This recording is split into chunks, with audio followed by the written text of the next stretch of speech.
Hello friends, कैसे हो आप सब। तो आज हम बी EGG 174 का जून 2024 का सेक्शन बी करने वाले हैं। क्रिएटिव राइटिंग आपकी बुक का नाम है। सेक्शन ए मैंने पहले ही करा दिया है, ठीक है। तो जिन लोगों ने वीडियोस नहीं देखी है वो वाली जाके देख लेना, लिंक मिल जाएगा प्लेलिस्ट में, डिस्क्रिप्शन में, ठीक है। प्लेलिस्ट का लिंक मिल जाएगा, वहाँ पे आपको जितनी भी वीडियोस अभी तक बनी हुई है वो सारी मिल जाएगी, ठीक है। अभी जो लेटेस्ट वाली है, अगर आपको वो देखनी है तो वो भी उसी में मिलेगी, और थंबनेल से आप पता लगा लोगे कि नई वाली है। और जो पुरानी वाली है उस पर डेट लिखी हुई है पुरानी, ठीक है। तो जो नई वाली है वो भी कुछ दिनों पहले की ही है, उसमें आप देख लेना, आपको मिल जाएगी। आज जो क्वेश्चंस है हम करने वाले हैं, मैंने पहले भी करा दिया है। कोई ये वाले जो मैंने PYQ जो था मैंने पहले ही सॉल्व करा दिया था, और आपका क्वेश्चन पेपर था ये, ठीक है।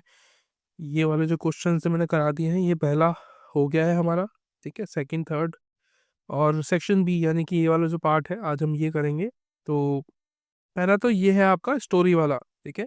ये आपको दिया हुआ है कुछ, ये आपको स्टोरी यहाँ से शुरू करनी है, और फिर आपको उस स्टोरी को लिखना है 500 शब्दों में, अंडर एंड करना है उसको, ठीक है। 20 मार्क्स मिलेंगे आपको उसके।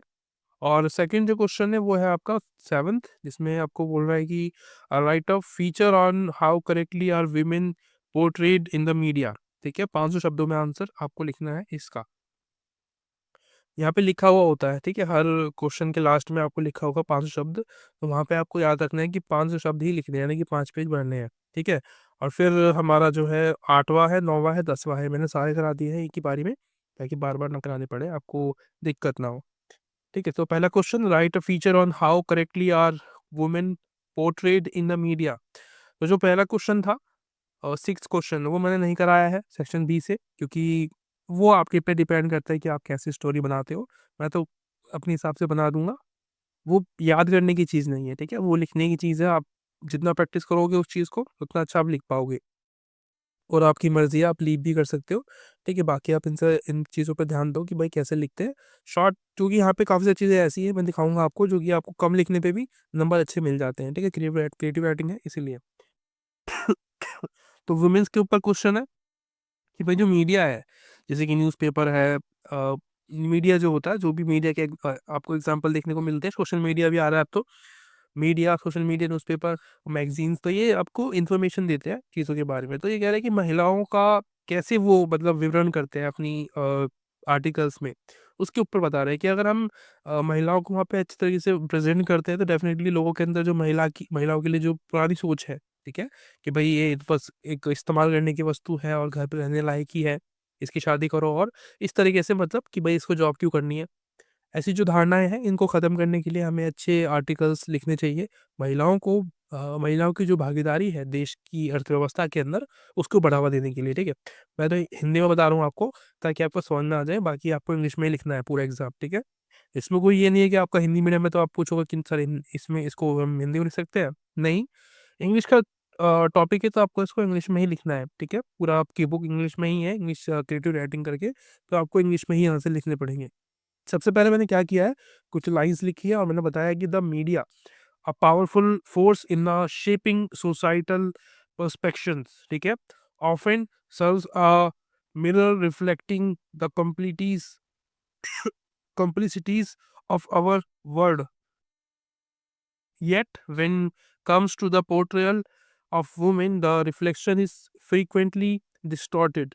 तो कहने का मतलब ये है कि हम क्या करते हैं कि जो महिलाओं की जो स्थिति है वो हम मीडिया में भी गलत दिखाने की कोशिश करते हैं इसकी वजह से, और महिलाओं को देख के उसमें जो है क्या होता है कि एक खुद के ऊपर ही एक घृणा सी पैदा होती है कि यार हम ऐसे ही हैं। तो वो बताया मैंने यहाँ पे। उसके बाद फिर मैंने कुछ पॉइंट्स बनाए हैं, इनको आप डिस्क्राइब करोगे अपने एग्जाम में। मैंने पॉइंट्स लिखे हैं, आपको इनको डिस्क्राइब करते हुए आंसर्स लिखने हैं, ठीक है। स्टोरी टाइप का मतलब होता है कि पुरानी सोच वाला व्यक्ति, ठीक है, यानी कि जो जिनकी सोच पारंपरिक होती है कि भाई लड़कियों को या महिलाओं को घर पे रहना चाहिए, हाउस वाइफ होना चाहिए, बच्चों की देखभाल करनी चाहिए, ठीक है, और एक सेक्स टॉय के रूप में इस्तेमाल करना वगैरह वगैरह, जो हम बहुत सारी चीज़ों को सुनते हैं। तो वो सब चीज़ें आपको यहाँ पर लिख देनी, जैसे कि मैंने लिख दिया है ये, कि भाई एक ऑब्जेक्टिव है सेक्स का, और द केयर टेकर, यानी कि घर की रखवाली करना, बच्चों की देखभाल करने के लिए, और एक चुड़ैल की तरह, एक विलन की तरह हम महिलाओं को देखते हैं। तो ये एक पुरानी सोच है जो हमारे दिल में है, ये समस्या है। मैंने बेसिकली जो प्रॉब्लम्स है उनको लेके वो बताई है, जिसके बारे में हम अक्सर पढ़ते रहते हैं, ठीक है, और हमारे दिमाग में मन में धारणा बन जाती है। Beyond stereotypical portrayals, the women's are often under represented in media और particularly in position of power and influence. तो बेसिकली क्या कह रहा है कि जो सोशल मीडिया है वहाँ पे जो महिलाएं हैं उनका बेसिकली हम आर्टिकल्स नहीं देखते हैं, उनके बारे में कोई भी अच्छी बात नहीं सुनते हैं। तो इसीलिए हमारा भी ऐसा लगता है कि ऐसा ही होगा इन महिलाओं के साथ, महिला एक तरीके से विलेन की तरह हम इनको देखते हैं। लेकिन इम्पैक्ट क्या होगा इसके ऊपर, यानी कि जब हम इसको पढ़ते हैं इन चीज़ों को, तो हमारे ऊपर क्या होता है, हम क्या सोचते हैं फिर कि भाई लोअर सेल्फ स्टीम रहता है महिलाओं का, क्योंकि महिला अपने आप को कम समझती है, ठीक है, और लोग भी जो और जो ऐसे जो लोग हैं जो कि अ, समानता में विश्वास नहीं रखते हैं, तो वो ऐसा सोचते हैं, ठीक है। वायलेंस अगेंस्ट वुमेन्स होता है, आपको पता ही है, और डिस्क्रिमिनेशंस होता है उनके साथ में, जैसे कि पिछड़ा हुआ वर्ग होता है उस तरीके से, ठीक है, कि भाई ये पिछड़े हुए हैं, इनसे ये मतलब छुआ-छूत वाला जो टाइप होता है वो भी हम यहाँ पे देखते हैं, ठीक है, महिलाओं के साथ। और द नीड फॉर चेंज, हमें क्या बदलाव करना चाहिए? तो कुछ बदलाव है, जैसे कि प्रमोटिंग डाइवर्सिटी, ठीक है, प्रमोटिंग डाइवर्सिटी यानी कि जो विविधता है उसको हम प्रस्ताव कर सकते हैं, उनको हम एक तरीके से वायरल कर सकते हैं कि भाई सब एक समान है, किसी में भी भेदभाव हमें नहीं करना चाहिए, ठीक है, महिला और पुरुष सब एक जैसे हैं। और चैलेंज स्टेरियोटाइप यानी कि जो लोग पुरानी सोच रखते हैं उनको हम चैलेंज कर सकते हैं इस चीज़ पे कि नहीं, ये बिल्कुल गलत सोच रहे हो आप, महिला और पुरुष असमान है। ये धारणाएँ बहुत पुरानी हो चुकी है, पहले चल जाती थी लेकिन अब नहीं चलनी चाहिए। इस तरीके की जो जो सोच है हम इसको ला सकते हैं, ठीक है? अपने अंदर पहले लाना चाहिए हमें, उसके बाद फिर हम सोसाइटी को बदल सकते हैं। और एम्प्लीफाई वुमेन्स वॉइस यानी कि हम औरतों की आवाज़ बन सकते हैं, उनको आवाज़ उठाने का मौका देना चाहिए हमें, और अकाउंटेबिलिटी लानी चाहिए अपने अंदर, ठीक है? कि भई जवाबदेहिता पैदा करनी चाहिए कि भई अगर हम ऐसा सोच रहे हैं तो क्यों सोच रहे हैं, है ना? क्या कमी है एक-दूसरे में, वो हमें सर्च करना है। उसके बाद एक लास्ट में कंक्लूज़न लिख देना है आपको, आपका आंसर हो जाएगा। देखो मैंने आपको बताया शुरू में ही कि इनको आपको डिस्क्राइब करना है, ठीक है? मैंने तो पॉइंट्स बना के लिख दिए हैं, आप इनको थोड़ा-सा बता देना इनके बारे में 2-3 लाइन में, आपका 5 पेज हो जाएगा लगभग, ठीक है? क्योंकि काफ़ी देखो यहाँ पे एक है या एक यहाँ पे 3 पॉइंट है, 4 पॉइंट आपके यहाँ पर है, बाकी फिर आप जो इंट्रोडक्शन लिखोगे और एक कंक्लूज़न लिख दोगे, आपका हो जाएगा। उसके बाद सेकंड जो ऑप्शन है वो है right a public service announcement, PSA, आपने पढ़ा होगा, पता नहीं पढ़ा होगा। इसके बारे में बताया था मैंने बुक पढ़ा रखी है इसकी पूरी। Asking people to become organ donor, तो बल बेसिकली ऑर्गन मतलब आपके जो अंग होते हैं शरीर के, उसका दान करने वाला, दान करने के लिए। तो आपने एड्स देखी होगी ना बहुत सारी कि वही किसी की लाइफ आप बचा सकते हो, अपना एक अंग मतलब दान करके। बेसिकली क्या होता है जब हमारी कभी मतलब कोई भी इंसिडेंट हो जाता है, तो क्या पता हमारी मृत्यु हो जाए, ठीक है? तो हमें क्या करना चाहिए, हमें दान करने के लिए हमें रजिस्टर जो मतलब कोई भी क कॉन्फ़िगरेशन होता है, वो लेना देना चाहिए कि भई हम अगर हम हमारी किसी भी कारण से मृत्यु हो जाती है और हमारे ऑर्गन्स काम कर रहे हैं अच्छे खासे, तो किसी और की वो हेल्प कर सके, ठीक है? जैसे कि मेरा हार्ट है, तो किसी और का हार्ट खराब हो गया है या दिक्कत हो रही है, तो वो उसको जीने के लिए मेरा हार्ट काफ़ी हो जाएगा। मतलब मेरा हार्ट उसमें लग सकता है ताकि वो व्यक्ति जी जाए, है ना? मैं तो मर ही गया हूँ। मेरी जो बॉडी के अंग है वो खराब हो जाएँगे जल के। इससे अच्छा है कि मैं किसी को उसको दान दे दूँ, ठीक है? मरने के बाद। ऐसा नहीं कि जीते-जीते हम किसी को अपना दिल दे देंगे, ऐसा नहीं होता है, मरने के बाद। इसी को हम पीएसए बोलते हैं। बेसिकली पीएसए क्या करता है, ये पब्लिक सर्विस अनाउंसमेंट करता है। यानी कि जो जन के हित में है, उसकी बात करता है, ठीक है? ऐसी एडवर्टाइज़मेंट देगा आपको, जैसे कि आप बहुत सारी ऐड देखी होगी आपने, जो कि जैसे कहते हैं कि धूम्रपान मत करो, ये सेहत के लिए हानिकारक है। ऐसी जो ऐड देखते हो ना आप, ये पीएसए ही क्रिएट करता है इसको, ठीक है? पीएसए ही बनाता है। तो मैंने एक छोटा-सा एक राइट किया है कि भई हम क्या कर सकते हैं, जैसे कि एड्स नहीं बनती, उस तरीके की ऐड लिखते हैं लोग, जो स्क्रिप्टर्स होते हैं वो लिखते हैं। वैसे ही मैंने यहाँ पे लिखने की कोशिश की है कि भई कुछ सीन होते हैं ना, कि भई पहले ये बताएँगे शुरुआत ऐसे होगी, फिर दोबारा फिर मिडल में ऐसा होगा, फिर लास्ट एंडिंग ऐसे होगी, इस तरीके से। तो पहले क्या है, जो पहला सीन होगा उसमें क्या होगा, saner hopeful image of a sunrise, यानी कि एक आशा, किरण की आशा जग के आपको शुरुआत करना है ऐड की, कि भाई इसमें क्या होगा कि life is a precious, it's a gift, a journey, but sometimes that journey ends too soon. यानी कि जो जिंदगी है आपकी, उसका कोई पता तो है नहीं कि भाई कब खत्म हो जाएगी, तो इसलिए आपको ध्यान रखना चाहिए आपकी लाइफ का, बहुत प्रीशियस है आपकी लाइफ। उसके बाद सेकंड जो सीन होगा उसमें क्या होगा, a montage of people of different ages and backgrounds smiling, यानी कि दोनों नंबर के जो लोग हैं, जैसे कि बच्चे से लेके बूढ़े तक, वो खुश हो रहे हैं, स्माइल कर रहे हैं, ऐसा आपको थीम रखना है, ठीक है, अपनी एड का। इसमें क्या करोगे आप, इसमें बोला क्या जाएगा कि but your story doesn't have to end, you can continue to inspire hope to give life. तो आप अपनी ज़िंदगी, अगर आपकी ज़िंदगी मतलब चली जाती है, बेसिकली जागरूकता के लिए है लोगों के लिए, कि भाई अगर आप फ्यूचर में आपकी मृत्यु हो जाती है, तो आपके जो ऑर्गन्स है वो किसके एटलीस्ट काम तो आ जाएंगे ना, आपकी आंखें, आपका आपका दिल, आपके जो किडनी होती है, वो आप किसी के काम में ला सकते हो, ठीक है। आपके जो ऑर्गन्स होते हैं बहुत ही कीमती है। तो इसीलिए इस तरीके से आप इसको बना सकते हो, ऐड को आपके हिसाब से आपको बनाना, ठीक है, ईजी रख लेना, कोई दिक्कत नहीं है, नंबर मिल जाएंगे आपको इसके। दूसरा जो सेकंड सीन होगा उसमें क्या होगा, क्लोजअप होगा हार्ट का, जिसमें कि हार्ट धड़क रहा होगा, ठीक है। इसमें क्या होगा कि become an organ donor with a single decision you can save up to 8 lives. तो यानी कि आप 8 जिंदगियों को बचा सकते हो, एक अपने आप को दान करके, बेसिकली अपने जो ऑर्गन्स होते हैं उसको दान करके 8 जिंदगी ऐसे बचा सकते हैं। आपके पास 2 आंखें हैं तो 2 लोगों के काम आएंगी वो, ठीक है, एक एक आंखें लग सकती है एक भी व्यक्ति के, तो वो 2 लोगों की जिंदगी है उसको आंख दे सकता है ना। और आपका दिल तो एक ही होता है, वो एक ही व्यक्ति में लगेगा, 3 ही हो गए। आपकी 2 किडनी होती है, वो 2 लोगों में लग जाएगी तो 5 लोग तो वैसे ही हो गए, ठीक है। ऐसे ही हमारे जो और भी ऑर्गन्स होते हैं बॉडी के अंदर छोटे मोटे, तो वो हम किसी और के काम में ला सकते हैं, ठीक है, ताकि किसी और की ज़िंदगी तो अच्छी हो जाए एटलीस्ट। तो ये हम कर सकते हैं। और अगला सीन इस तरीके से हम जो है सीन चलेंगे, इसको आप एक तरीके से पॉज करके देख लेना, पढ़ लेना, ठीक है, बहुत ही आसान है। और लास्ट में क्या होता है, लास्ट में आपको देखते हो कि भाई आप एक रजिस्टर करने के लिए कहते हो लोगों को कि भाई रजिस्टर करो, ऑर्गन डोनर बनो आज आप, और वेबसाइट पे विजिट करो, कांटेक्ट करो हम लोगों से। तो सीन में मतलब अलग अलग जो सीन्स होते हैं लास्ट में वीडियो में, एड्स में, आप ऐसे कर सकते हो, ठीक है। उसके बाद एक पोएम लिखने के लिए बोला गया है हमसे, कितने शब्दों में, शब्द नहीं बोला है, यहाँ पे बोला है कि 12 से 14 लाइन्स में, ठीक है। तो आपको लाइन्स याद रखनी है, इससे ऊपर नहीं जाना है। 12 13 रख लेना, 14 अगर हो जाए तो अच्छी बात है, अदरवाइज 13 भी बहुत है, ठीक है।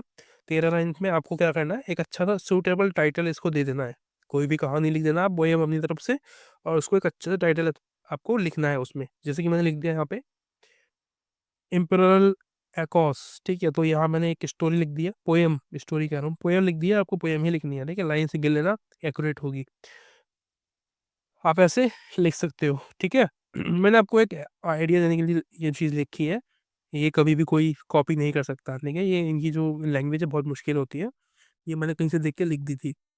और उसके बाद फिर 10वां क्वेश्चन जो है क्या कह रहा है, आपको एक आर्टिकल लिखना है जो बुजुर्ग लोग होते हैं ना उनके लिए, कि भाई वो कौन सी जगह है जिनको वो मतलब जो उन्हें घूमनी चाहिए, ठीक है। और उस जगह के हाईलाइटेड जो मेजर अट्रैक्शंस होते हैं, जो प्लेसेस होती हैं, वो आपको बतानी है। कोई भी आपके हिसाब से लगता है कि आपको, कि भाई मेरे जो घर में बुजुर्ग लोग होंगे, आपके घर में कोई ना कोई तो होगा ही ना, आपके पेरेंट्स हो सकते हैं, आपके दादा दादी हो सकते हैं, आपके नाना हो सकते हैं, नानी हो सकती है, या कोई और। तो उनको आप क्या प्लेस सजेस्ट करोगे अगर वो चाहते हैं कहीं पे घूमना, तो उस हिसाब से आपको आर्टिकल लिखना है, और आपको उस जगह की एक बहुत अच्छे अच्छे जो प्लेसेस हैं, उसकी खासियत वो आपको बताती है, ठीक है। और कुछ टिप्स आप दे सकते हो कि भाई क्या करना चाहिए वहाँ पे, जैसे कि मैंने शुरुआत कर दिया है एक उदयपुर जगह से, ठीक है। तो एक उदयपुर के ऊपर मैंने जो है एक आर्टिकल लिखा है, आर्टिकल लिखना है आपको, ठीक है। आर्टिकल का मतलब बहुत ज़्यादा लिखना है आपको, 500 शब्द लिखनी है इसमें, और आर्टिकल मैंने यहाँ पे जो है शॉर्ट में लिखा है समझाने के लिए आपको, ठीक है। 1-2 पेज में मैंने यहाँ पे कंप्लीट कर दिया सारा कुछ, एक ही पेज में आपको इन्हें डिस्क्राइब करते हुए बहुत ज़्यादा लिखना है, ठीक है। कहानी बांधना है यार, जो मर्जी आपको मन करे कि भाई मैं वहाँ गया था, ऐसे ऐसे हुआ था, और बहुत ज़्यादा अच्छी ज़िंदगी है वहाँ पे लोगों की, मतलब बुजुर्ग लोगों के लिए भी बहुत अच्छा व्यवस्था है। आप व्हील चेयर वाले जो व्यक्ति जो चल नहीं सकते, जो बुजुर्ग लोग हैं, वो भी वहाँ जा सकते हैं, और बहुत ही अच्छी अच्छी वहाँ पे रेस्टोरेंट है, खाना बहुत डिलीशियस है, ठीक है। अच्छी अच्छी चीज़ें जैसे कि लग्जीरियस लाइफ है, आप बड़े अच्छे होटल्स हैं वहाँ पे जो कि बुजुर्गों के लिए बहुत ज़्यादा अच्छी है, सेवा देते हैं, और गर्म पानी से वहाँ पे नहाने की सुविधा भी है, वगैरह वगैरह। जो भी आपको नहीं मिलता ना वो भी लिखना, ठीक है। कोई आपको इतने डीपली चेक नहीं करता एग्जाम, आपको बस लिखना है, कैसे भी लिखो लिखना है, बस थोड़े बहुत पॉइंट्स जो होने चाहिए वो अच्छे होने चाहिए शुरुआत के, बाकी बीच में ऐसे वैसे चल जाता है।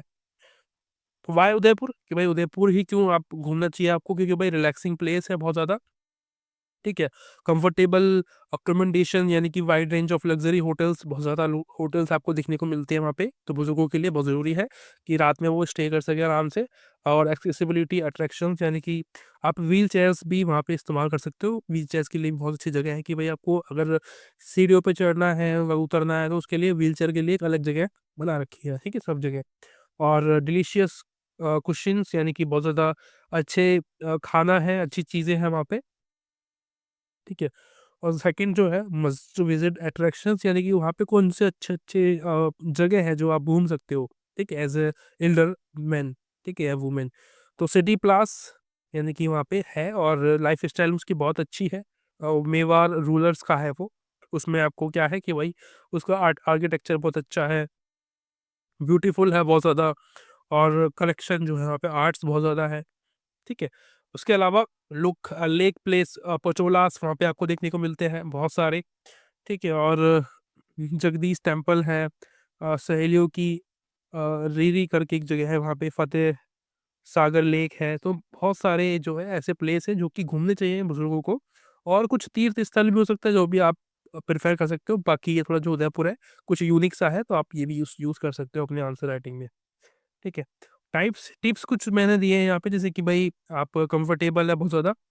टिप्स में क्या होगा कि भाई आप जूते पहन के जाइए। मैं आपको मतलब बुज़ुर्ग अगर आप हो, तो मैं आपको सजेस्ट करूँगा कि आप वहाँ पे एक अच्छा-सा कंफर्टेबल शूज़ पहने ताकि आपको दिक्कत ना हो घूमने में, क्योंकि बहुत सारी जगह होती है वहाँ पे विज़िट करने के लिए, तो आप घूम सकते हो, मार्केट भी है। हाँ, ठीक है। और कीप वाटर बॉटल्स, आपको एक पानी की बोतल रखनी है अगर गर्मियों का समय है तो ज़रूर, क्योंकि ज़रूरत पड़ सकती है। बुजुर्गों को बहुत प्यास लगती है ना? तो उस हिसाब से हायर गाइड, आप एक गाइड को हायर कर सकते हो अपने साथ। और पैक एसेंशियल्स यानी कि जो भी आपकी ज़रूरी चीज़ें हैं ना, दवाइयाँ वगैरह जो बुजुर्गों के पास होती हैं, वो अपने साथ उनको कैरी करें, ठीक है? तो ये सब चीज़ें आप वहाँ पे आर्टिकल्स में लिख सकते हो। ये आर्टिकल ऐसा नहीं होता है, आर्टिकल हमें जो है बहुत ज़्यादा इस तरीके से जैसे निबंध लिखते हैं ना, निबंध की तरह होता है आर्टिकल, तो आपको वैसे ही लिखना पड़ेगा। मैंने तो ये एक आंसर के रूप में लिख दिया है, पर आपको आर्टिकल के रूप में आर्टिकल लिखना है, ठीक है? तो होप ये वीडियो आपको अच्छी लगी होगी, और अगर अच्छी लगती है तो मुझे कमेंट में बताना ज़रूर। लाइक कर देना, सब्सक्राइब कर लेना अगर नहीं किया है अभी तक। आने वाली वीडियोज़ के लिए और वीडियोज़ आएँगी ऐसी, कमेंट बॉक्स भर देना। किसी और टॉपिक पे अगर आपको वीडियो चाहिए तो ज़रूर आएगी। मिलते हैं अगली वीडियो में, तब तक thank you so much. Bye bye.